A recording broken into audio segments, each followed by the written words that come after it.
여호와의 날개 아래에 거하는 자들이라는 제목으로 함께 말씀을 살펴보려고 합니다. 우리는 지난달에 제가 한 달에 한 번씩 설교하죠. 한 달에 한 번씩 말씀을 전합니다. 지난달에 룻기 1장을 봤습니다. 룻기 1장 그것도 앞부분의 이야기를 살펴보았습니다. 오늘은 2장의 이야기를 함께 살펴보려고 합니다. 특별히 8절에서 16절까지 함께 살펴보려고 합니다. 그 전에 먼저 1장과 2장 초반부에 어떤 이야기들이 있었는지 한번 돌아봅시다. 베들레헴에 양식이 없었습니다. 그래서 엘리멜렉의 가족은 떠났고요. 나오미의 남편이었던 엘리멜렉이 죽고 나오미의 두 아들 말론과 기럧도 죽었습니다. 그래서 나오미는 텅 빈 삶이 되었고요. 텅 빈 마음이 되었습니다. 나오미는 그냥 텅 빔이 되어버렸습니다. 그리고 그녀는 하나님께서 베들레헴에 양식을 주셨다라는 소식을 듣고 다시 베들레헴으로 돌아갔습니다. 이 2장은 그 나오미의 텅 빈 상태가 가득 채워지는 그 해결로 나아가는 첫 단계입니다. 룻은 이삭을 주우러 밭에 가겠다고 나오미에게 말했습니다. 그리고 나오미는 그러라고 했고 룻이 밭에 나가서 우연히 보아스의 밭에 이르게 됩니다. 그리고 보아스가 등장합니다. 그러고 나서 그 밭에서 일하고 있는 룻을 눈여겨봅니다. 눈여겨보고 그가 어떤 사람인지를 묻습니다. 그래서 룻에 대하여 듣습니다. 룻은 단 사이에서 그 밭에 있는 단 사이에서 이삭을 죽게 해달라고 요청하고는 허락을 기다리고 있는 상태라고 말입니다. 그리고 이어서 오늘의 본문이 등장합니다. 이 단락은 보아스와 룻의 대화가 이루어집니다. 보아스가 이렇게 말하고요. 룻이 대답합니다. 그리고 보아스가 또 말합니다. 그리고 룻이 대답합니다. 마지막으로 보아스가 말하고 행동합니다. 그렇게 이 대화는 끝이 납니다. 이 본문은요, 우선적으로 보아스가 룻에게 어떠한 은혜를 베풀었는지 보여주기 위한 본문입니다. 그리고 또한 그 은혜를 베푼 보아스의 그 은혜를 받은 룻의 반응을 보여주기도 합니다. 오늘 우리는 이 본문을 통해서 여호와의 날개 아래 거하는 그리스도의 몸된 교회, 여호와의 날개 아래 거하는 자들, 그리스도의 몸된 교회가 서로를 어떻게 대함이 마땅한지 함께 살펴보려고 합니다. 오늘 말씀 가운데 성령 하나님께서 우리의 마음을 변화시키시고 우리의 삶을 변화시키셔서 우리의 교회를 더욱 성장하게 하실 줄 믿습니다. 먼저 여호와의 날개 아래 거하는 자들은요, 구체적으로 선대합니다. 구체적으로 선을 베풉니다. 8절과 9절의 말씀을 보겠습니다. 이는 보아스가 룻에게 하는 말입니다. 내 딸아 들으라. 이삭을 주우러 다른 밭으로 가지 말며 여기서 떠나지 말고 나의 소녀들과 함께 있으라. 그들이 베는 밭을 보고 그들을 따르라. 내가 그 소년들에게 명령하여 너를 건드리지 말라 하였느니라. 목이 마르거든 그릇에 가서 소년들이 길어온 것을 마실지니라 하는지라. 아멘. 내 딸아 라고 부릅니다. 보아스가 룻에게 내 딸아 라고 부릅니다. 이유가 두 가지 정도 있는 것 같습니다. 하나는 보아스가 룻보다 나이가 상당히 많기 때문입니다. 나오미 정도 나이가 됐나 봅니다. 그래서 딸 같은 룻을 보고 내 딸아 이렇게 말하는 걸 수도 있습니다. 또한 다른 이유는 딸을 대하는 마음으로 은혜를 베풀 것을 미리 암시하는 걸 수도 있습니다.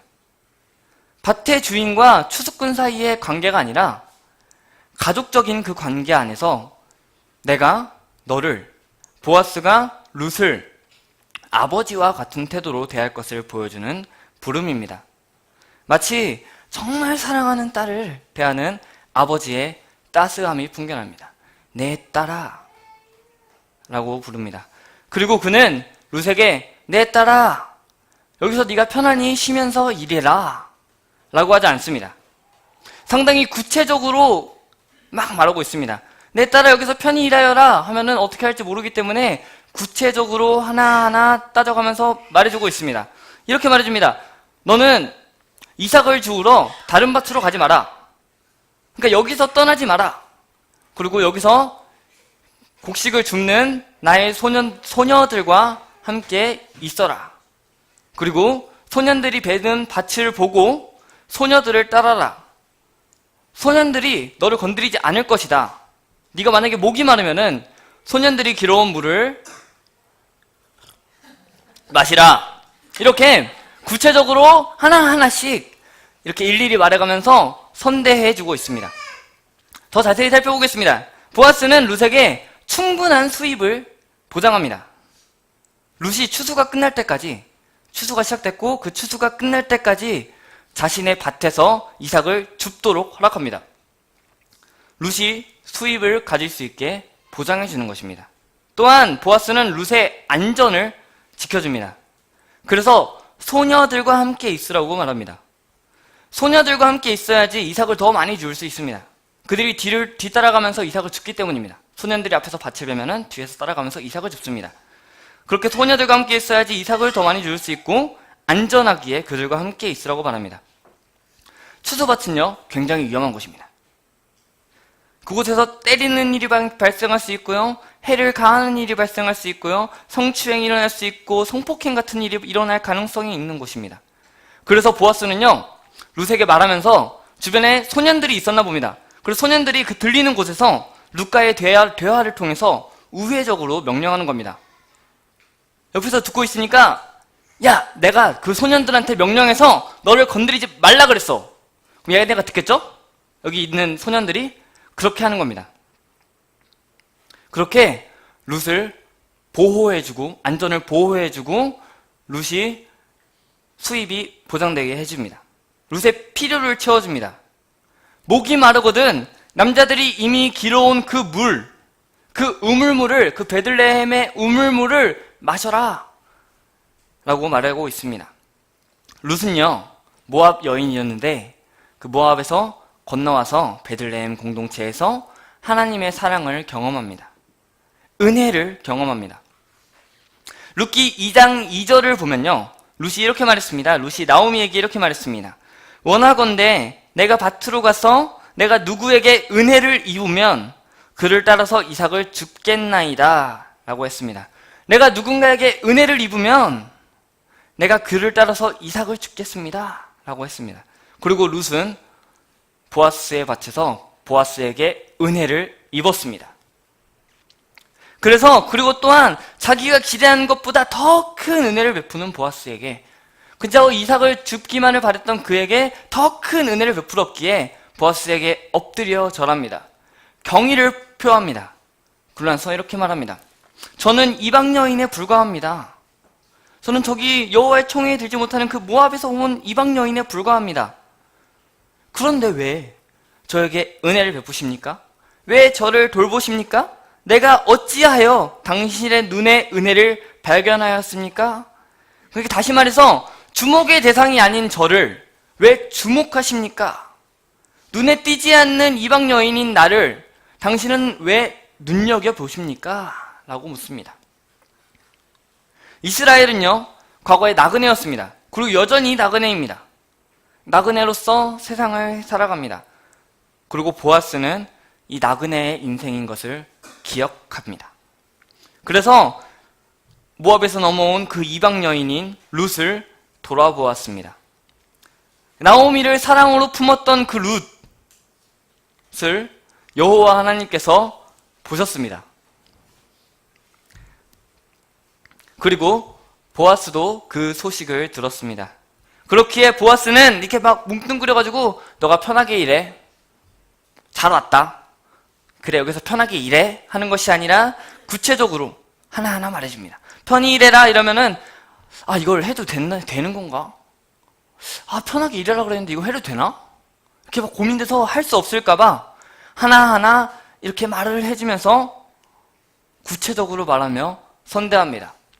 혹시 여러분 주변에 그렇게 선대가 필요한 자들이 있습니까? 여기서 편안히 쉬세요. 편히 쉬다 가세요. 하는 것이 아닌 더 나아가서 구체적으로 선대합시다. 무엇을 해도 좋은지 그들이 누릴 수 있는 것을 구체적으로 마음껏 펼쳐주십시오. 여호와의 날개 아래 거하게 된 우리는 마땅히 다른 이들에게 구체적인 사랑을 베풀어야 할 줄 믿습니다. 둘째로 여호와의 날개 아래 거하는 자들은 참된 위로를 얻습니다. 11절과 12절 말씀입니다. 보아스가 그에게 대답하여 이르되 내 남편이 죽은 후로 내가 시어머니에게 행한 모든 것과 내 부모와 고국을 떠나 전에 알지 못하던 백성에게로 온 일이 내게 분명히 알려졌느니라. 여호와께서 내가 행한 일에 보답하시기를 원하며 이스라엘의 하나님 여호와께서 그의 날개 아래에 보호를 받으러 온 내게 온전한 상을 주시기를 원하노라 하는지라. 아멘. 이 구절들은 보아스의 말입니다. 그리고 이 말은 룻의 행동에 대한 묘사와 그 행동에 따른 룻에 대한 보상을 말해주고 있습니다. 룻의 행동은 어떠합니까? 사람과 관련된 행동과 하나님께 관련된 행동으로 나뉩니다. 남편이 죽은 후로 시어머니에게 행한 모든 것과 부모와 고국을 떠나 전에 알지 못하던 백성에게로 온 일이 바로 사람과 관련된 행동이며 그의 날개 아래에 보호를 받으러 온 일이 하나님과 관련된 행동입니다. 창세기 12장 1절을 함께 봅시다. 창세기 12장 1절을 보면요.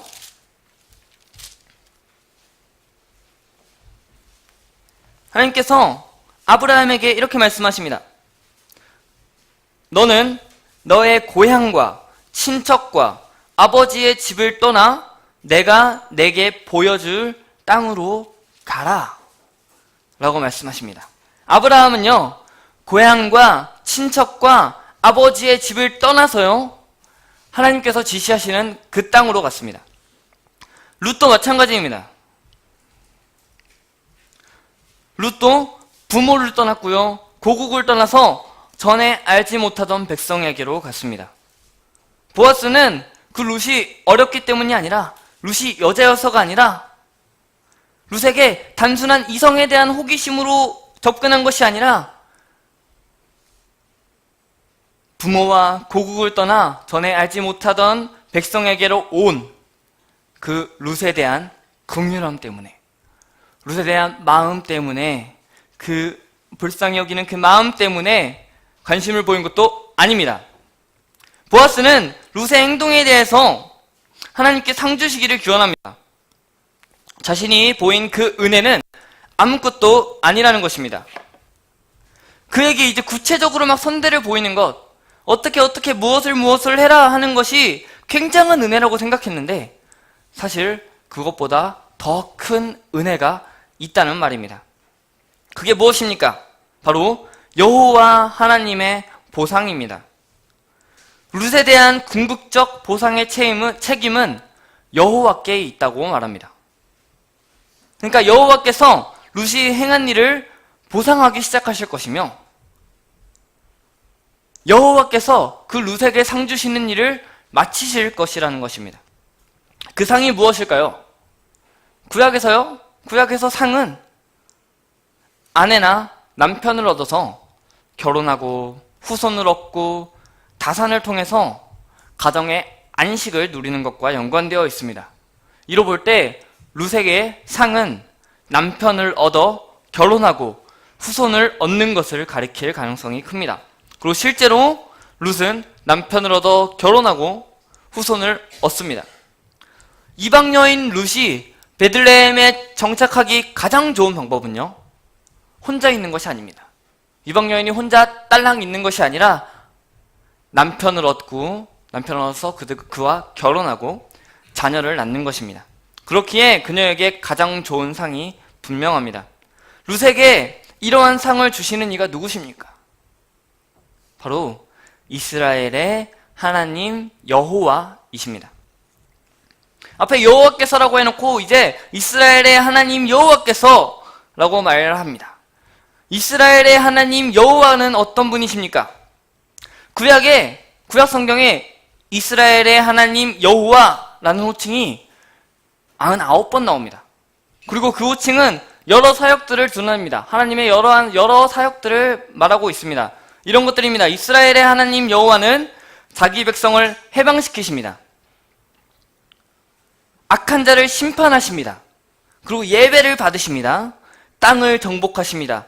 이스라엘을 위해 친히 싸우십니다. 땅을 기업으로 주십니다. 산을 진동시키십니다. 그 하나님을 룻은 경험할 것입니다. 보아스는요, 룻이 이스라엘의 하나님 여호와의 날개 아래에 보호받으러 왔다고 말합니다. 날개는 보통 어미새가 새끼새 맞죠? 네.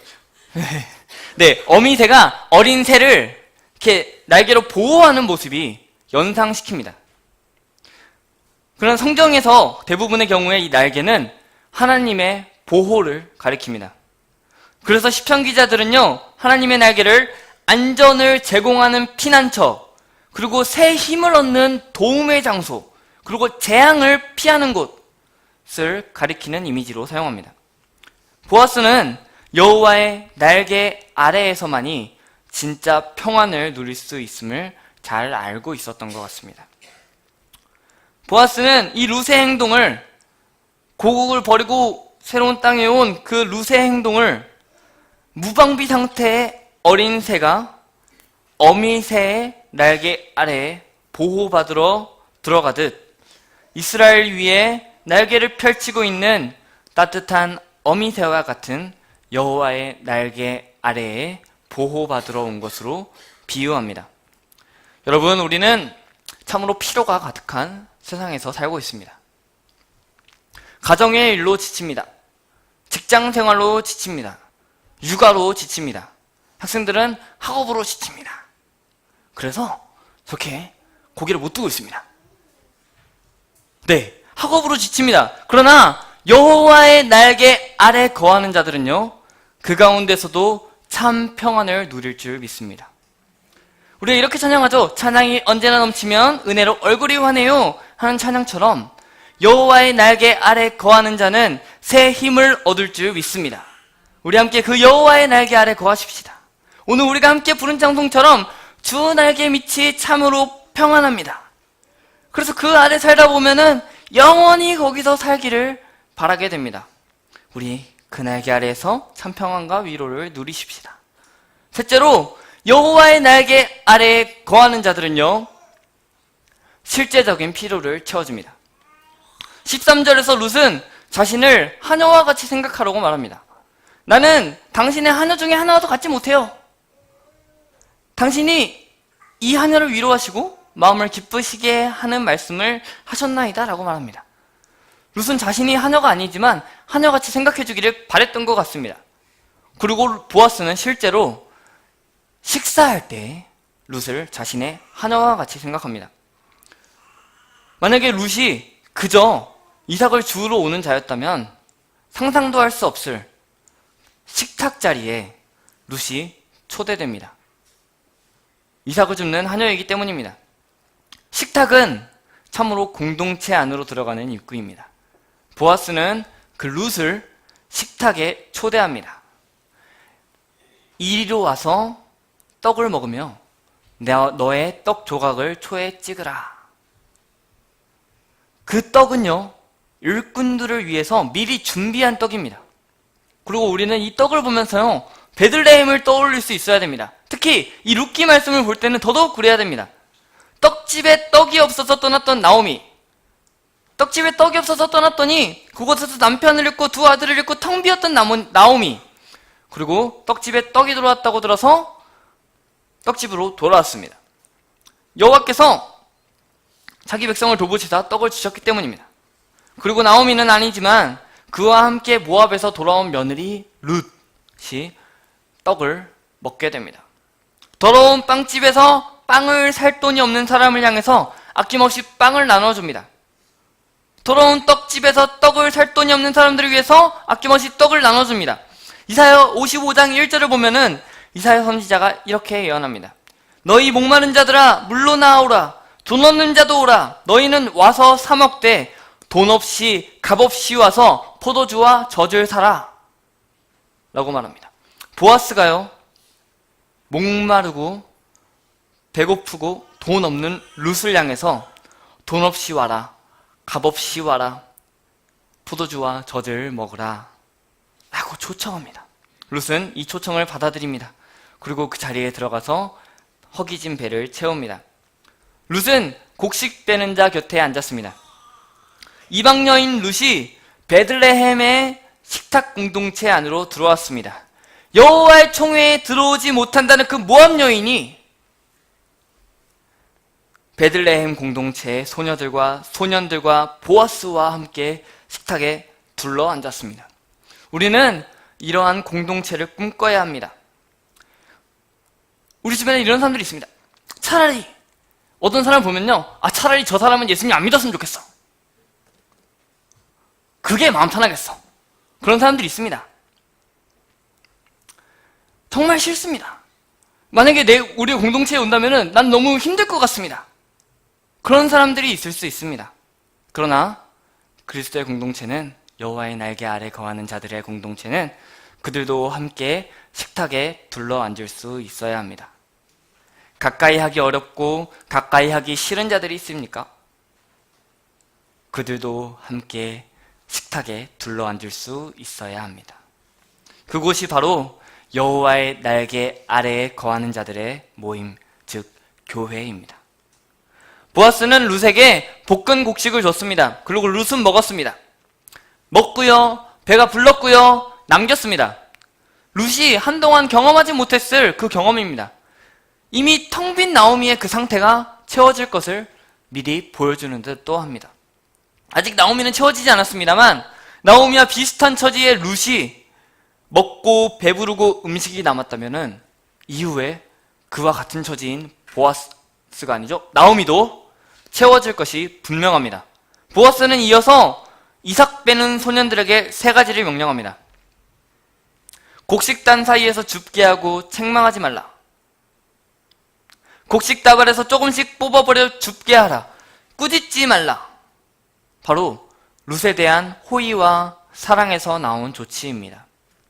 레위기 23장 22절에 따르면요, 그저 남겨두라고만 말합니다. 귀퉁이에 남겨놓으라고만 말합니다. 그런데 보아스는요, 그 룻을 위해서 곡식단 사이에서 줍도록 허락하고요, 곡식 다발에서 떨어지는 것을 조금씩 버려서 그 룻이 따라가면서 주울 수 있게 하라고까지 말합니다. 누군가는 이것에 대해서 이렇게 말합니다. 그러면은 그래, 그 단 사이에서 주우라고 하는 거 알겠다. 그러면은 그냥 주면 되지 않느냐, 그냥 네가 다 해서 탈곡까지 해서 줘버려라 하는 사람들이 있습니다. 그렇게 사랑이 넘쳐나면은, 네가 그렇게 사랑이 넘쳐나냐? 그러면 아예 곡식까지 다 털어서 주면 되잖아. 그러나 가난한 자, 거류민, 나그네 역시 노동을 해야 한다는 것이 성경적인 사고입니다. 추수밭에서 이삭을 줍는 일은 누구나 해야 됩니다. 보아스는요, 룻의 자존심을 배려해서 자연스럽게 이삭을 많이 주울 수 있도록 돕습니다. 더 나아가서 룻의 정서적인 측면까지 고려해서 룻의 마음이 상하지 않도록 꾸짖지 말라까지 명령합니다. 여호와의 날개 아래에 거하는 자들은요, 실제적인 필요를 채워줍니다. 성도의 사랑은 구체적인 필요를 알고 실제로 반응하는 것입니다. 만약 성도들 중에 돈이 없어 밥을 못 먹는 자가 있다면 밥 먹을 돈을 지어줘야 합니다. 교통비가 없어서 여기저기 돌아다닐 수가 없다면 교통비를 지어줘야 됩니다. 만약에 데려다 줄 수 있다면 그렇게라도 해야 됩니다. 당장에 잘 곳이 없는 사람들이 있다면 그들에게 잘 곳을 제공해줘야 됩니다. 어려운 자의 구체적인 필요를 채워주는 것이 바로 사랑입니다. 우리 눈과 귀를 열어서 우리 주변의 소리와 보이는 것들에 집중합시다. 마음속으로만 울부짖는 사람들이 있습니다. 소리 없는 아우성이 있을 수 있습니다. 그 아우성도 들을 귀를 허락하여 주시기를 하나님께 기도합시다. 주님께서 우리를 그 사랑 행하는 자리에 세우실 것입니다. 그리고 우리에게 사랑 행할 능력 또한 허락하실 것입니다. 여호와께서는 당신의 날개 아래에 보호받으러 온 모압 여인 룻을 결코 모른 척하지 않으셨습니다. 그 하나님은요, 오늘도 당신의 날개 아래에 보호받으러 가는 우리를 모른 척하지 않으십니다. 우리는 그 하나님의 날개 아래에서만 참 안식과 참 평안을 누릴 수 있습니다. 시편 91편은 전능자의 그늘 아래에 살 때에 여호와께서 그의 날개로 우리를 보호하실 것이라고 노래했습니다. 옛날에 살던 어거스틴이라는 사람은요, 우리가 하나님의 품 안에 거하기 전까지는 결코 평안을 누릴 수 없다라고 말했습니다. 우리 함께 여호와의 날개 아래에 거합시다. 그 아래에서 하나님의 도우심을 경험하며 하나님의 도우심을 노래합시다. 더 나아가서 여호와의 날개 아래에 거하는 여러분들, 그 은혜에 감사하며 서로 은혜를 베풀어 줍시다. 모압 여인이었던 룻에게 은혜를 베푼 보아스를 기억합시다. 그리고 보아스에게 감사를 고백한 룻을 또한 기억합시다. 하나님의 은혜를 받아서 그 은혜를 서로에게 베풀었다면 그 은혜를 받은 자는 그 은혜 베푼 이에게 감사를 표할 수 있어야 됩니다. 서로 은혜를 베풀고 서로 사랑을 베풀고 서로 필요를 채워주며 또한 그것들에 감사하는 삶을 살아가는 공동체가 바로 우리의 공동체가 되어야 할 줄 믿습니다. 보아스가 베푼 상에서 룻은 먹었습니다. 아주 배부르게 먹었습니다. 그리고 남았습니다. 그보다 더 큰 은혜를 우리 하나님이 베푸셨습니다. 우리의 잔이 넘치며 흐르는 은혜를 우리에게 베푸셨습니다. 그렇기에 우리는 아직 여호와의 날개 아래에 들어오지 못한 자들에게 그 은혜와 사랑을 또한 베풀어야 됩니다. 여러분 주변에 아직 들어오지 못한 자들이 있습니까? 어쩌면 여호와의 날개에 갓 들어온 자가 있습니까? 그들에게 여러분이 받은 그 은혜와 사랑을 흘러보냅시다.